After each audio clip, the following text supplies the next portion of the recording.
I'm Callie Lewis. You're watching Geek Brief TV. This is Brief 467, and I'm in one of my favorite cities in the world, New Orleans.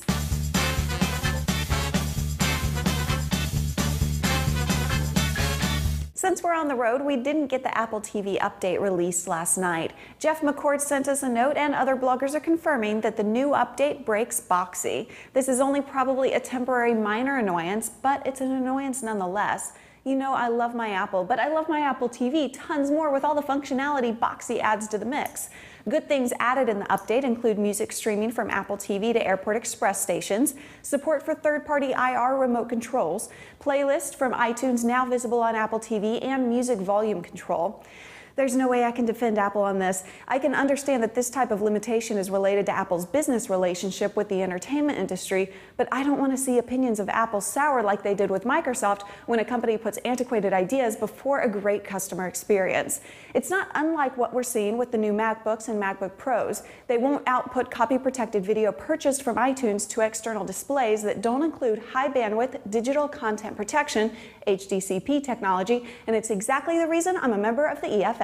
Devin over at Crunch Gear isn't too impressed with the bottle-top tripod from charlesandmarie.com, and on the surface I see his point. My first thought, though, wasn't about using it as a tripod. It's actually more of a monopod, isn't it? My first thought was about what it could do for someone shooting video with a point-and-shoot camera. I don't know for sure, but I'm thinking this thing could potentially do a respectable job as an impromptu Steadicam. If you loosely held your finger and thumb around the neck of the bottle, the weight of the liquid just might counterbalance the weight of the camera and help you shoot a smoother video. Maybe not, but it's $10. If anyone wants to give it a try, go for it and let us know. If I'm a Mac when it comes to computer choice, then I must be a Vizio when it comes to TV choice. Vizio isn't about making the TVs that will impress your visitors based on how much you paid for the thing. They're making TVs that are better for your bank account without sacrificing quality on a level that most of us would notice.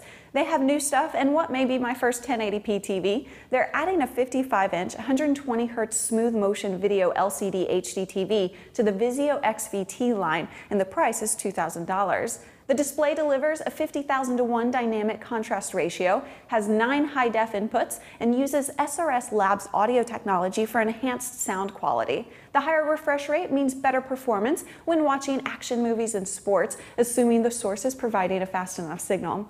Response time is 5 milliseconds. Vizio is also introducing a high-performance HD soundbar and wireless subwoofer kit. Unfortunately, if you want one, you'll have to remember it's the VSB210WS, or just hope Costco makes it easy to see on a display. The VSB210WS uses 4 3-inch high-efficiency mid-bass drivers and a 1-inch high-performance aluminum dome neodymium tweeter for each channel. It can be placed on a tabletop or wall-mounted. The 2.4 GHz wireless subwoofer uses a 6.5-inch woofer with a bass response from 35 Hz up to 80 Hz. The soundbar will be available in January and will sell for about $350. My last story today runs the risk of being off topic, but it's something I really want to share with you guys.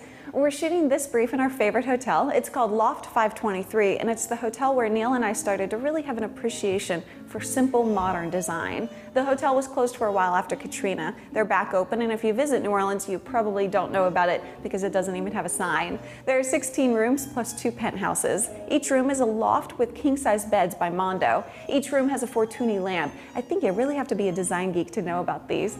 Mariano Fortuny was a Spanish designer in the 1920s who invented a technique for pleating silk. He also designed really beautiful lamps. This cyclorama dome, though, was never intended to be sold. Fortuny created it to photograph his other lamps, and it was just so cool that people wanted them. They sell for over $5,000 new, but we have a friend who found one for $10 at a garage sale. I kind of chased a rabbit there, but my point is that you ever come to New Orleans and you want to stay at a really special place, take a look at Loft 523. I really wish I could live here. This brief is brought to you by Rovio, your robotic representative in your house when you're away. You can find out more about Rovio at meetrovio.com. Thanks for watching. Bye.